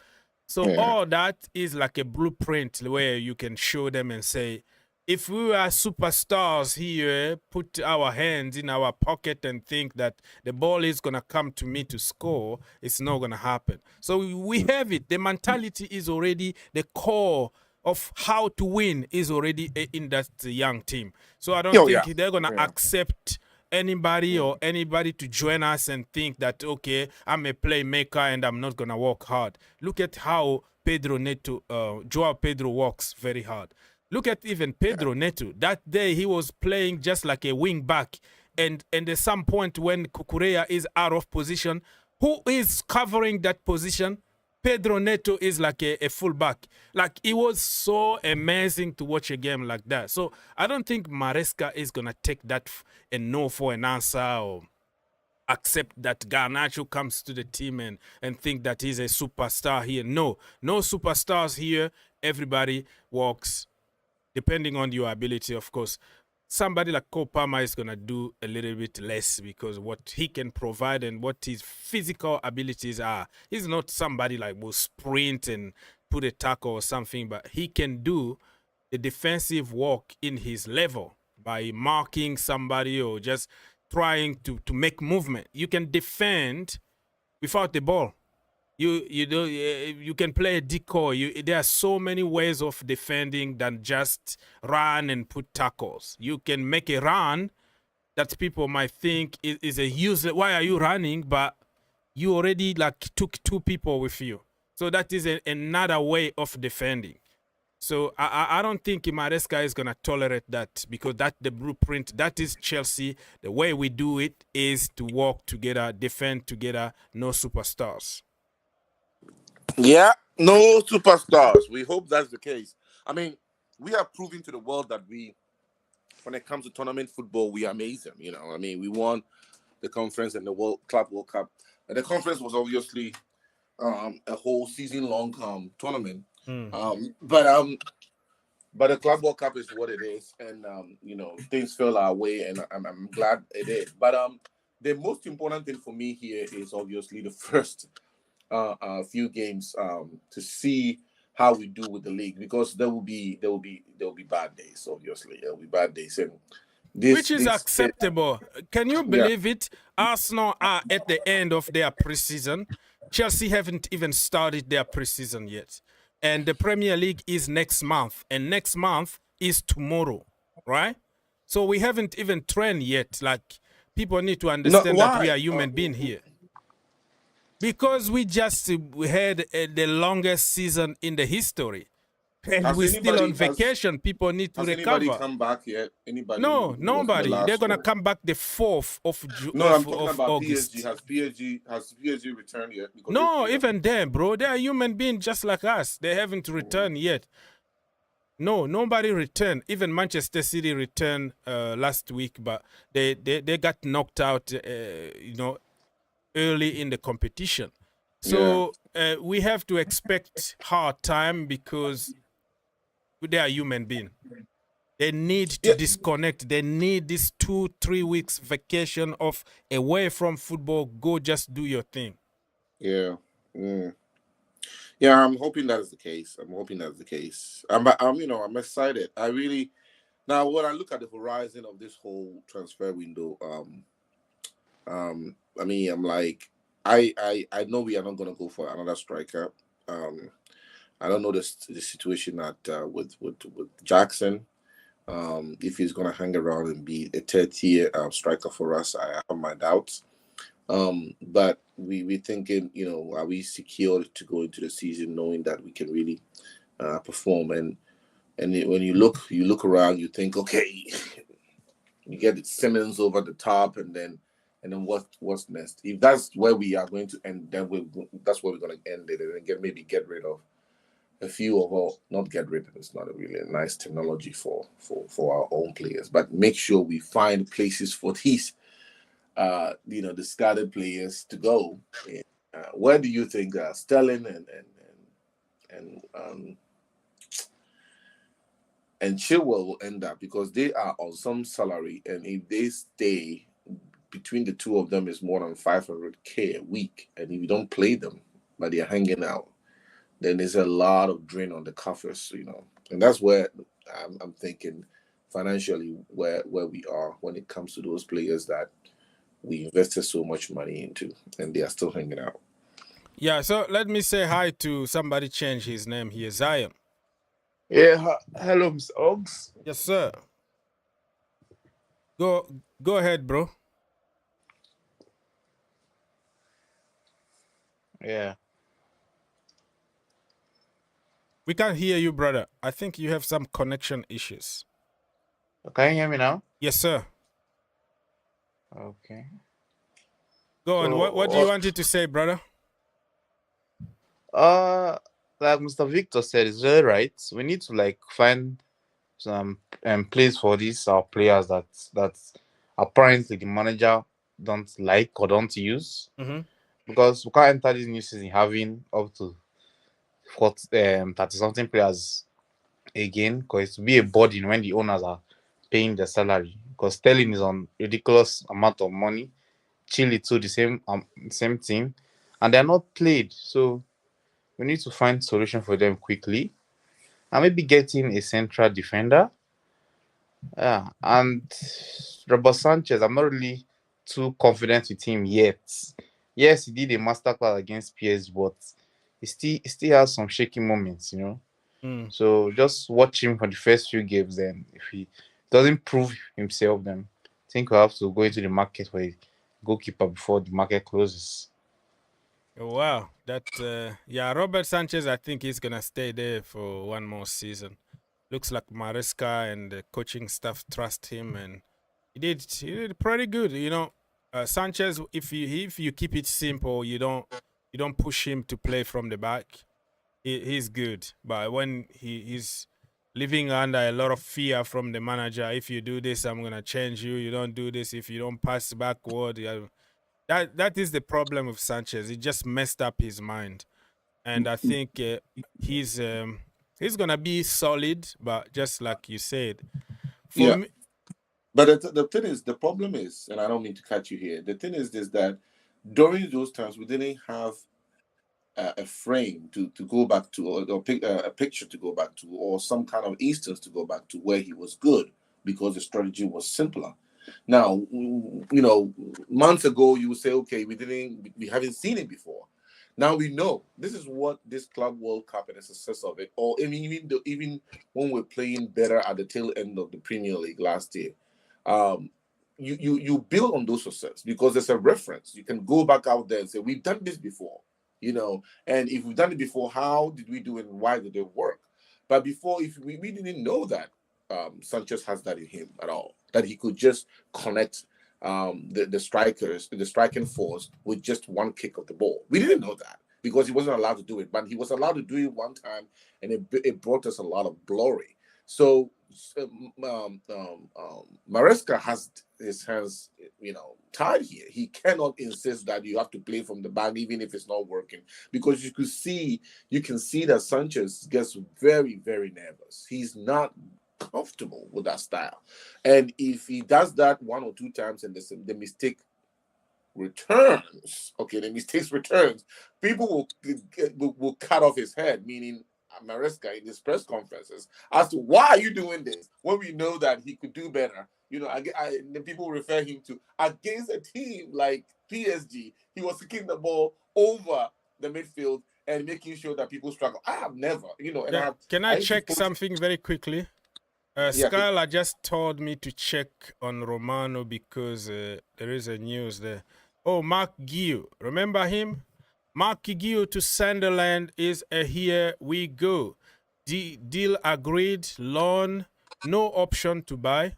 He's going on straight loan, and Sunderland are going to cover 100% of his salary. So, yeah, because we were talking about moving some players away from Chelsea. So we just moved Joao Felix to Saudi. Thank you, Cristiano Ronaldo. Now what we need is Ben Chilwell Chile to grow hair, just like Mark Cucurella, so they can buy him like Cucurella brother or something, and buy Ben Chilwell. And then Raheem Sterling, man, it's good to learn Arabic, Yeah, but there's some players. It's good to live There are some there. players that are not cut for this Saudi league. I mean, I don't see Chilwell going to Saudi, even though obviously he's not above the league. But I don't see Chilwell saying yes to Saudi. He's an all England player. If you look at him, and he will rather probably even go to the Championship than to go to. Now you never know. It's all about money for these players these days. It's no real loyalty. So I will say, but those two needs to go off the books. I mean, they really need to stay off the books this year, because if that happens, then you set your financial house in order, and then you set up this system. This is why I inherently really like the new structure. You don't go above certain salary. So the players coming in know that they are not going to go above that salary unless they put in the work. Now even what's it called? Palmer is still not great, and that is the good news about getting these youngsters. They are willing to start somewhere low and work their way up. So I'm glad on that. But my point that I was trying to make, and this will be quick, as to the standards now that we've set for ourselves when it comes to the keeper, who Sanchez, who is very likely to stay on. I don't know. Some people said, "Oh, Donnarumma is free now. Let's go get him." We knew he was available. We still, we sent 3 past him the other day, and he didn't know what hit him. All keepers can be vulnerable if their backline or if that day is not their day and things collapses around them. They cannot just hold off games, no matter how great a keeper is. So it's a mentality, and the role they play overall in the build-up is very important as keepers, because that's where everything starts. But if they have a backline,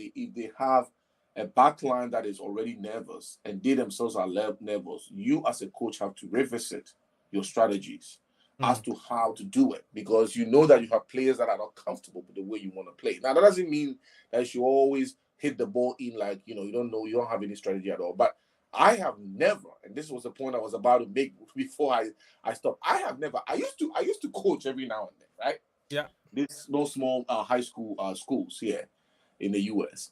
And my deal was, if all else fails, put the ball in the area of your opponent. You never know what is going to happen. I mean, our first one against PSG, it wasn't a work of art. It was just a hit from Sanchez. He was even under some kind of pressure. And the ball, instead of Nunes heading the ball forward, he headed backwards. And it became an advantage for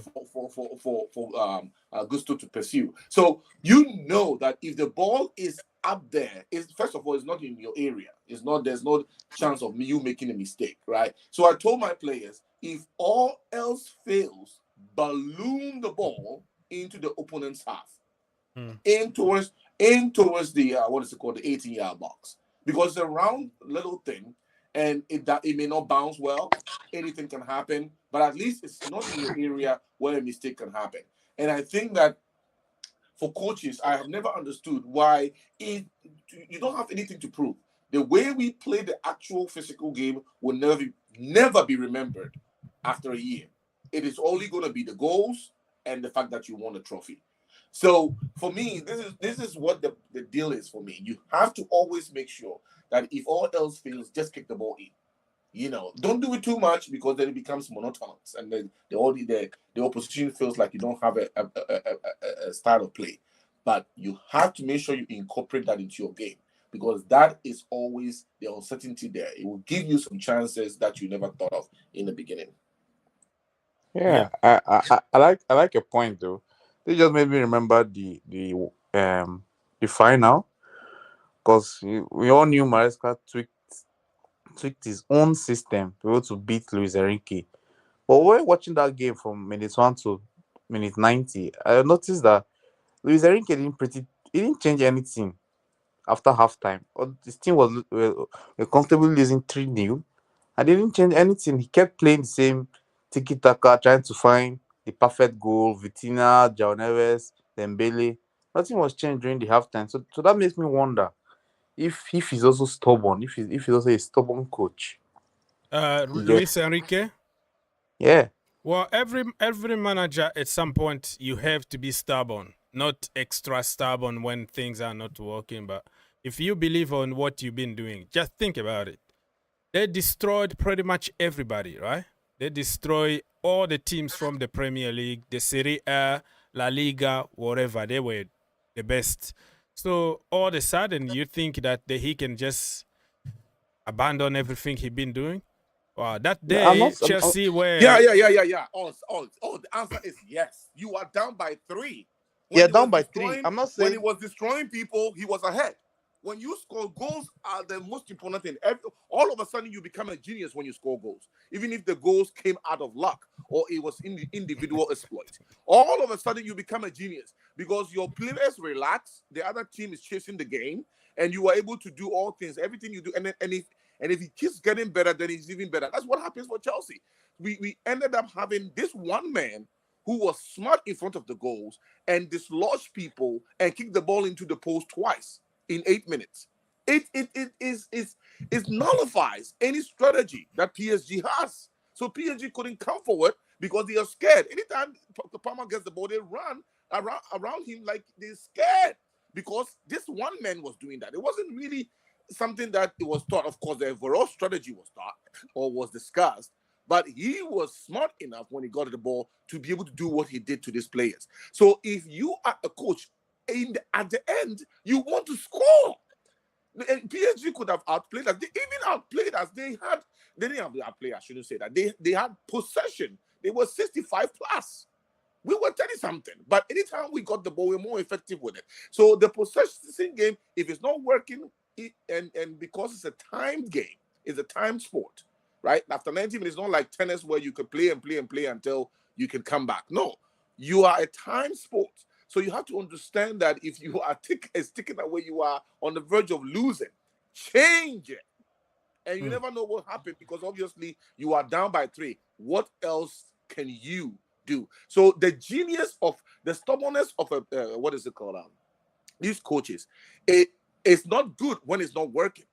The reason why Pep Guardiola is considered as the best thing is he can be stubborn, but every now and then, he can change things here and there. Pep Guardiola, you know how many finals he lost, or semi-finals, or quarter-finals because of that stubbornness. Because like he will play like 11 wingers and no midfielder and stuff because like he has won so much already. That's why I give it to Maresca, because although we complain that he's stubborn, yes, he's stubborn, but playing against PSG, he tweaked the system. He don't just remain the way it is. Who would have expected Pedro Neto playing pretty much as a wing back in that game? No one. He tweaked it. With Enrique, even when the lap came in, you saw he still had that same space that Joao Pedro and Kopama had. They were still playing that same high line. It looked as if after the first half, he didn't learn anything. He just went to talk to the player that they should continue doing what they are doing, which I don't see nice though. I felt he should have tweaked a little bit of his system, not too much, just tweak a little bit. Either maybe you drop the defensive line backwards a little bit, or put a man to mark Paul Palmer. But he didn't do any of that. They just no. I think he 1-2 pass, go 1-2 pass, go. He told them to come and put pressure on us, but he doesn't know that this is the worst team to do that to. Chelsea soaks up pressure. Our very nature is to get the ball and go to the safest of passes. So if that's the case, we are not going to come after you after 3-0. We are not going to come after you. We'd rather get the ball and pass it back to Tosin or whoever back there and delay, take away 15 seconds by the time the ball comes into the midfield. You don't play against Chelsea when you want to put pressure on us. So when they came back, they were hurrying the ball. Every time they have what's it called? And of course, if you want to pressure, that's what you do. But they were hurrying the ball, and they were not thinking of how they can really break that defense, because we were not perturbed. We would get the ball and pass it, our natural way of doing things, even when we are down, which is when we pass on the side and pass on the side. That's why I've been saying, that your opposition might make you to play a different kind of games that you didn't want. I don't think Enrique wanted just to do the same thing. I think every time that they try something, we just knew how to hit them where it hit because if you look at the way they try to force us to be out of position and push, and then we're gonna just launch one ball. And we have Delap one-on-one with Donnarumma. He could have scored a couple of goals. It was clear chances that that game. I was even angry at the end that why it's not 5. Like we should have just so we knew we made them that way. Sometimes you think that the manager didn't change anything, but it's just because the opposition was so prepared to every single details about you that we couldn't see if you have a plan B or plan C. Mr. King, spectral Vos émissions sont très instructives. Merci pour les mises à jour. Okay, thank you so much for your shows because they are very instructive. Thank you so much for stopping by, my brother. Thank you for watching. So Mark Yu is gone. I'm so happy. The only issue I have with players on loan is when they don't play.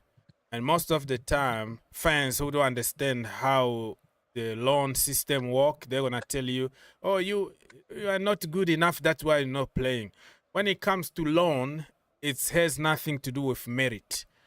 On loan, you go there to help them. They don't care about developing you or giving you playing time or being patient with you. You go for a mission.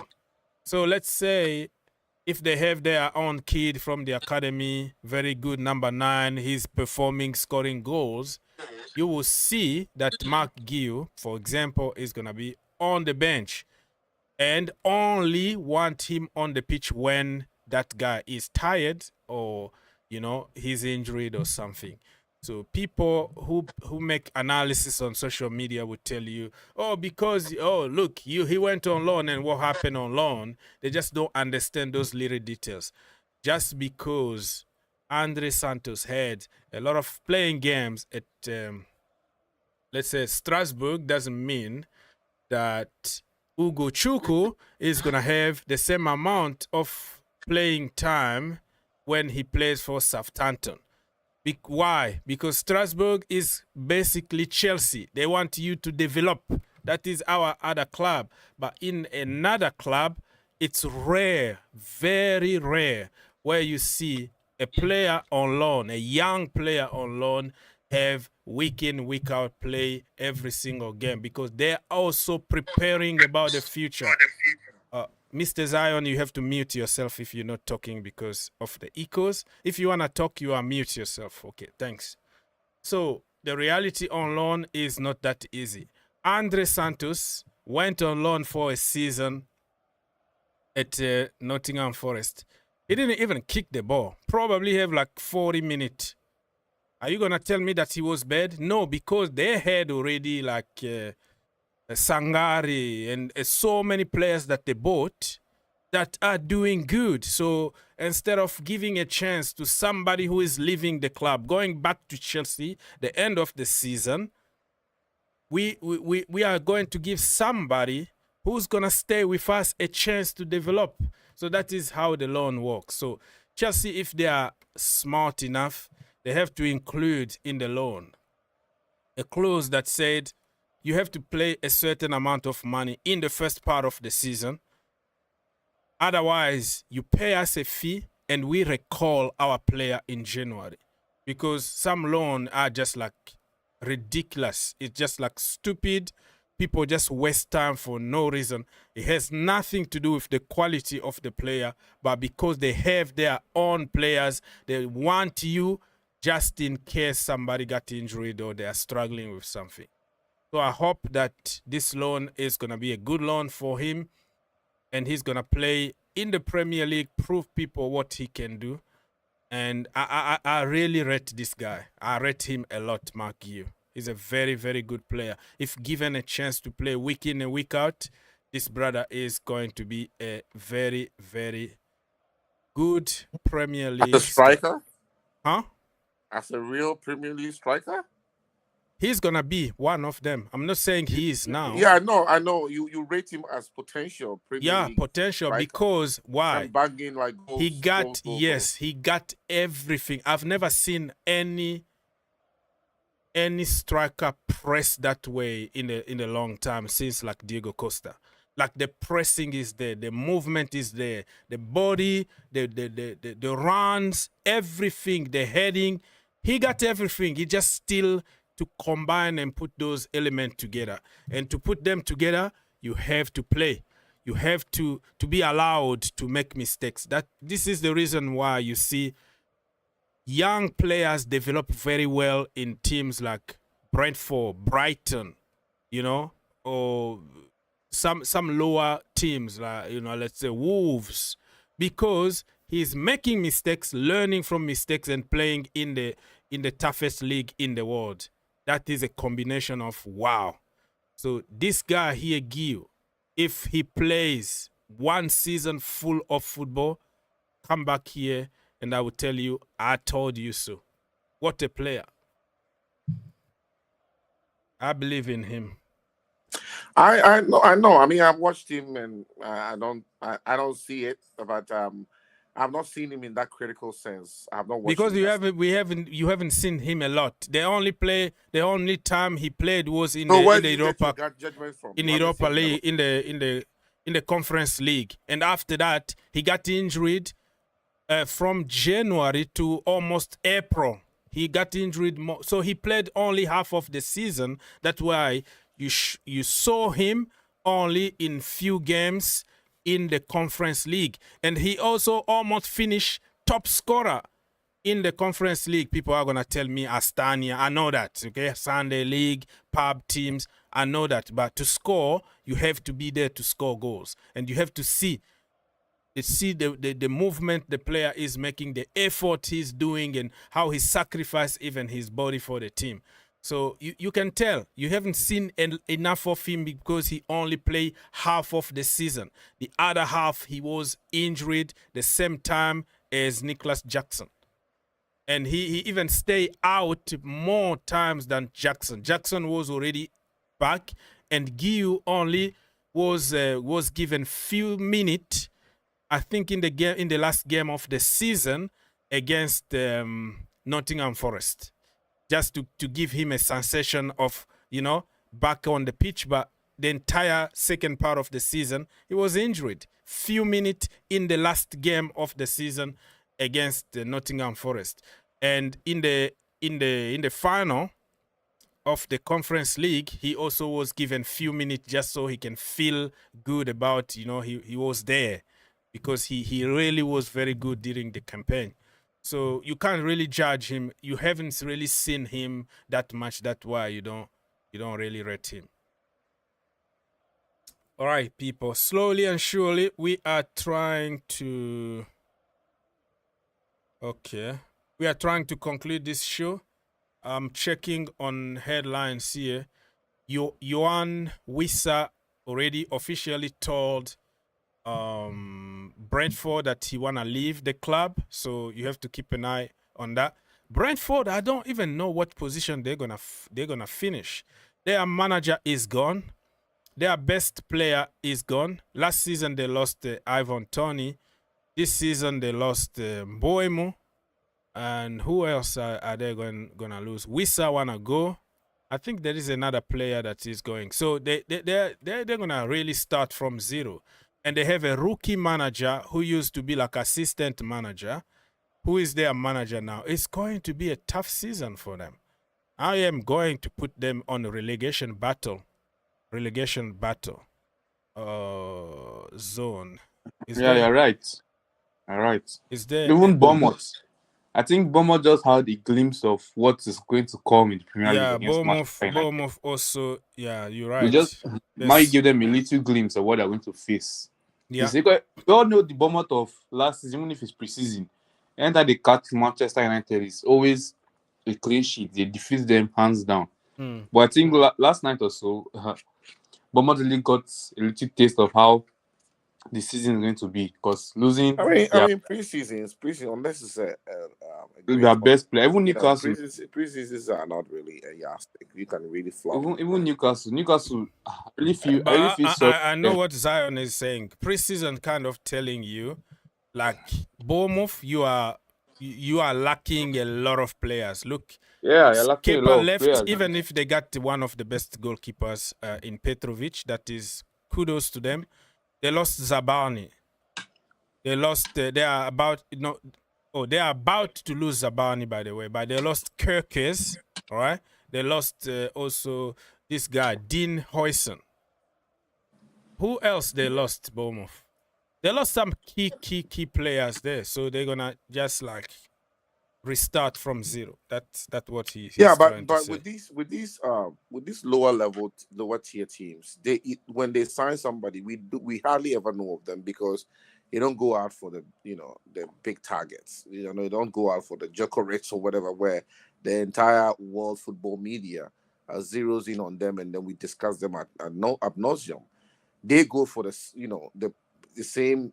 They go for simpler targets, and then they develop Yeah, during the I get course what of you're saying, though. during the course of the season. They will develop them, and then we go out there and buy them for even more money, which is what Manchester United just did with Mbeumo when it comes to Brentford, for instance. So that is what happens with them. We could just write them off as much, but they go and pick these players that nobody really, the scout for these players nobody really care about or That's wants, why. and then Can they I do do well. something?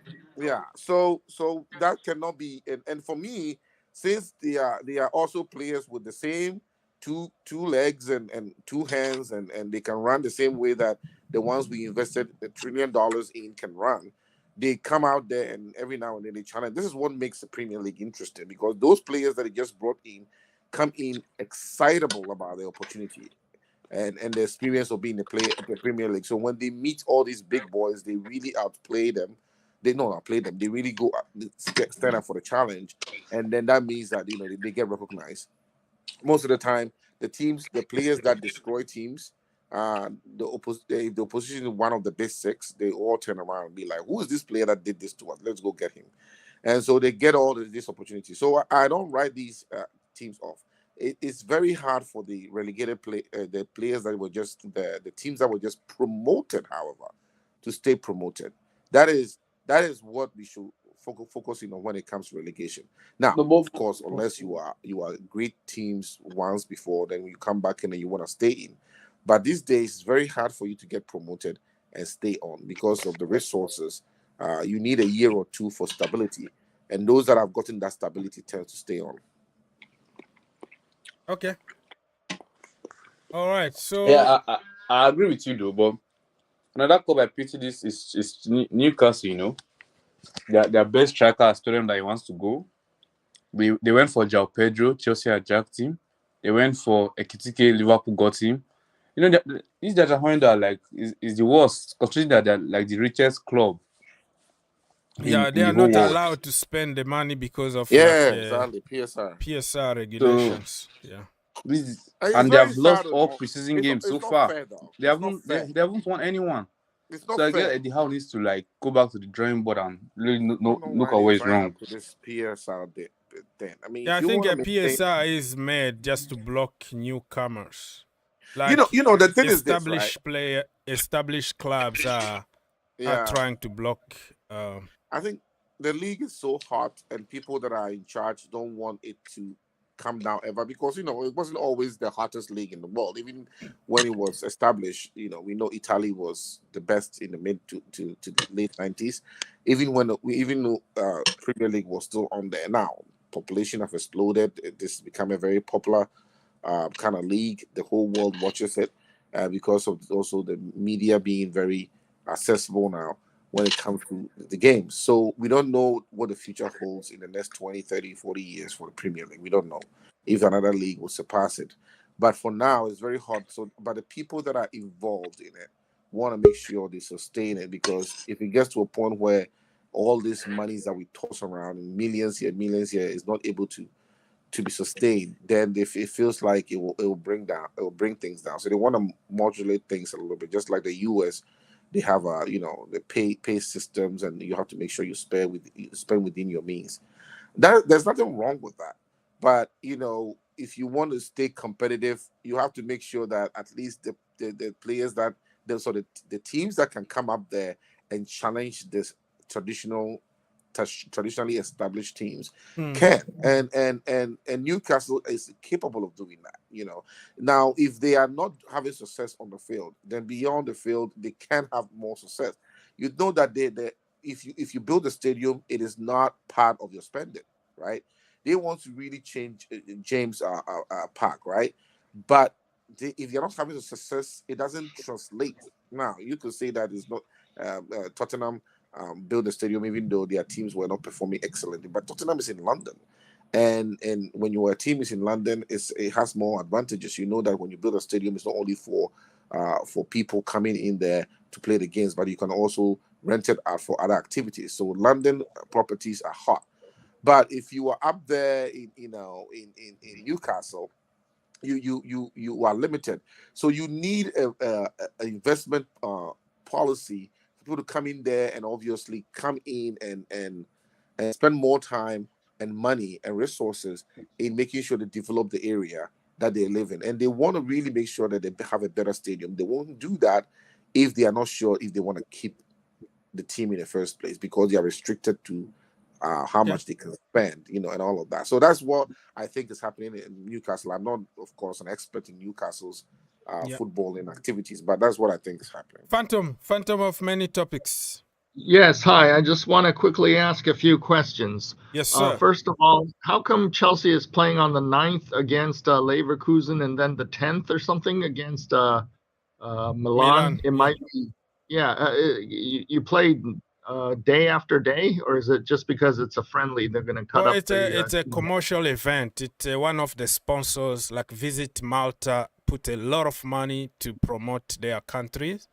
So Chelsea are going to get a lot of money. Leverkusen are getting a lot of money. Milan are getting a lot of money. So those games are friendly games. You can play two teams. You can play the academy. It's not going to be like a very, very serious teams. Right. And second question, the goalkeeper situation. Are we going to start Sanchez against Crystal Palace on the opening day? Yes, because he's the GOAT. Okay, so they're not going to get Donnarumma or Mannion. Donnarumma might not be a very good choice because he got into a fight with some of our players. Well, it's happened. Enzo Fernandez used to fight all the time with Joao Pedro, but now they are friends and playing in the same team. Donnarumma actually got the same issues than Robert Sanchez, which is distribution from the back. He can't play the ball with his feet. So he's even worse than Robert Sanchez. So if you bring somebody like him who is going to be on high salary and he's in the same level as Robert Sanchez, I know people will say, no, Donna is up. Yeah, I understand that. But Donnarumma, even PSG fans wanted him out. He's been good for the last 4 months in the Champions League and the Club World Cup. But before that, every single show that you watch from PSG fans, they will tell you, get this guy out. He's the problem at this football club. So he's been having a purple patch for a period of time. But if you're looking for somebody to play out from the back, it's not Donnarumma. Well, I looked at Sanchez at the World Cup, and he deserves a chance to be the starter based on that performance. Yeah, but don't... Yeah, I mean, the thing is, remember, it was just one game out of 7 that we played.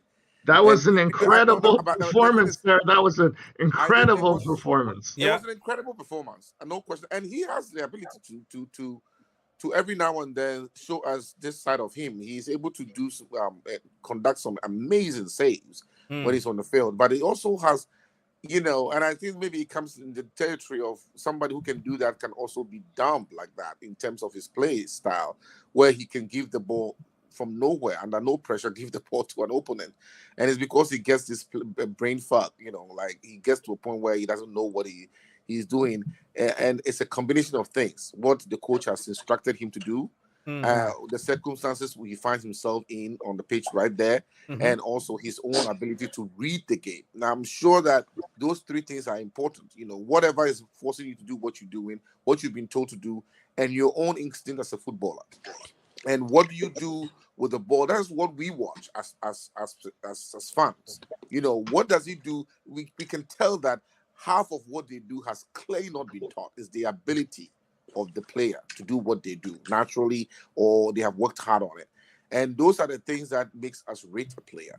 And for us, we still think that when it comes to Sanchez, he's still out there. The jury is still very much out, because it was just one game out of 7, of which we did not. I mean, he got the best whatever goalkeeper of the tournament, but he was protected enough, And of course, a keeper is as good as the protection he gets in front of him. But it's also important that when he gets the ball, he's able to distribute it. And in that particular final, his best game was shown. So let's hope that he's reminded of that every single time he goes onto the pitch. That let me go and do my best today, every single time I get the ball. Okay, thank you, everybody. I gotta go now. Thank you. Thank you so much, my brother, for stopping by. All right, so Zion, say your last word of the show and come back next time because we are about to conclude. Okay. I think yeah. But Sanchez is really a shaky one, but he's a good goalkeeper though. But what tends to make him not that good is because of his concentration in game. He doesn't concentrate for the full 90 minutes. I don't know whether his wife is pregnant or something happened. I don't know. He tends to lose his concentration. Even that final, if you notice, towards the end of the game, when Mbappe pressed him, he just nicked it off Mbappe's leg, you know. Dembele. Sorry, Dembele, you know. So his in-game concentration needs to be worked on really well. But don't you think that giving too much instructions and knowing that if I don't do what the manager asked me to do, which is pass the ball short in somebody who is under pressure, like pass, you do this, I will sub you. You know what to play for me. So the guy got 1,000 things in his mind to think about.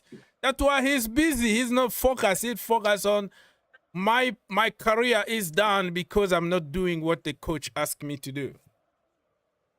Yeah, you're right. Maresca too needs to take the not even the goalkeeper coaches, because I'm pretty sure that one enforcing Roberts on Maresca because they were friends with him right from Brighton, you know. So them too, they have to take the blame. They know the manager wants to play this kind of system, and then give him the players to play that kind of system. So if we can keep it simple, because even PSG, they got something good out of Donnarumma after the manager modify his system and understand that I can't force this guy to play from the back. And for the last 4 months in the Champions League, in the French League, and in the World Cup, Donnarumma was top. But before that, I watch French League. That's where I'm coming from.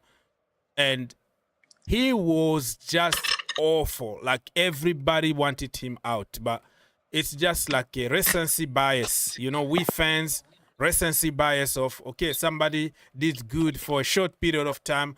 All of a sudden, people start, like, denying that. I never say bad things about such and such. They deny that if they were always happy about Robert Sanchez, or they were happy about the manager Maresca all the time. They start pointing fingers on people like me. You say this about Maresca. I said it because I was right in that particular moment. Because he was absolutely crap. He was discouraging everybody. He said that we're not going to win anything. And he was stubborn, playing people out of position. I didn't lie, and I don't apologize. Because you correct what you were supposed to do to begin with. It doesn't mean that I have to apologize. I said it. I was absolutely right. And now if you do something good, I will praise you. So we have some recency bias as football fans where we flip-flop all the time. We deny as if we never criticize a player because he just scored a hat trick or something is happening to him. So we have to be in the middle. Donnarumma, crap, recency bias. People want to keep him now at PSG. The fans switch, and the same for this guy, Robert Sanchez, which he was absolutely crap. But also the benefit of the doubt, the difference between Sanchez and Donnarumma is Sanchez being told to play a different way. Allow him to be a human being and not a robot, you know, to use common sense. If I don't have any passing option, I'm under pressure, I only have 8 seconds to hold on the ball, I don't have any solution. Kick it long. Organize your defense. Do something. But don't force me to pass it to whatever and then straight to Declan Rice and then concede a stupid goal. So I think... even Sanchez, throughout the season, I don't think his long balls have been that accurate, if not for just the final. Even when he plays it long, either they go out for throwing or he goes straight to the opposition player. Because He doesn't play. when he kicks it long, it's like, oh my goodness, I just kick it long and I am in trouble already with the manager. So even the long one wasn't working because it was under panic. Okay, I'm going to do it anyways, but I do it the wrong way because I am in trouble. If you know every day that you are in trouble for doing something, my friend, you are not happy. You're not going to do your job properly. They have to give you the freedom to be a human being and make your own decisions sometimes. All right, my friend. So, Mr. Zion, come back maybe tomorrow or another day when we are live, okay? God bless you, man. Oh, yeah, peace out, bro. Peace. All right, Mr. Victor, conclude, close the shop. We are out here. Okay, oh hey. We are hoping that we get something about Simmons very soon. Yeah. Hey, where is he gonna play? You don't go and take a player who is featuring every single game for Leipzig or wherever he is now, and then you come and sit him down on the bench here in London. Where is he gonna play? It's the same case as Garnacho, right? But I think he been told. I think Maresca called those young players and they know what they are coming to do at Chelsea. I think we're going to need excellent or very good 22 players for the Champions League, bro. We have so many competitions. There is nothing wrong by bringing Anelka when you have Drogba and Daniel Sturridge or whatever. You know what I mean? You're like right. You're right. We have to fight. We need to create competition in every place and not like, okay, we're gonna bring the fill-ups. We're gonna, just in case you got injured and you bring a second category or third. No, I like it the way it is now. Like Dario Esugu is gonna fight with Caicedo. We know that you're not gonna reach the level, but you are fighting and putting him on his toes. You can even start the game ahead of Caicedo. That is the level of competition we used to have at Chelsea Football Club. Didier Drogba on his prime, and you bring Torres, even the history, we know what happened with Torres, but, I'm just giving those examples of you have, Michael Essien and you bring Michael Ballack. The competition to places is very important at Chelsea in order for us to dominate, Yeah, I mean that's where I will give my final commentary here. Mm-hmm. That I'm hoping that these people are content waiting for their turns, because the modern game is so fast paced. You want to play, and also in the same way, if that's the case, then do we also let people have the chance to prove their worth, or just take them off when things are not going on well and destroy careers? So for me, that's where you have to have a fine line. Where do you give people second chances, even third or fourth? Because the only way they can redeem themselves is when they're on the field. But if you have somebody waiting and lurking, then there is inconsistencies. But the good news is that we do have games. Like, we do have a lot of high-profile games coming up, high-profile matches, and that will help, because if you even give one person a chance several times, there will still be a few more other times that the other person can get to show themselves and what they are able to. So we all should get excited. Hopefully, we'll get here we go soon for Simmons. And I have, I like real. What is it called? Athletes when it comes to football. Physical, big. I like physicality, because I think that is what this league requires. At the end of the day, don't be fooled. Simons is very physical, regardless of his size, right? He's a graft kind of a player, where he's like he rough and tumble. He's really much in the game. He's really tough there. I like that about what I've seen. I'd never followed him. I didn't really know him at all until lately, that I've been watching a lot of what he's been doing out there. And he hopefully we can get him across and feel like, okay, the attacking force is there. And if that is the case, then we can start to see who goes first and who deputize. Okay. Thank you for always the opportunity. I will see you again when you come on, and if I'm around. Okay. Bye-bye. Yes, my brother. Thank you. Enjoy your off day. God bless you. And everybody in the chat, much appreciate your love and support. On your way out, please smash the like. I'll be back again. Put your notification on. And I'm out. Blessings. Woo.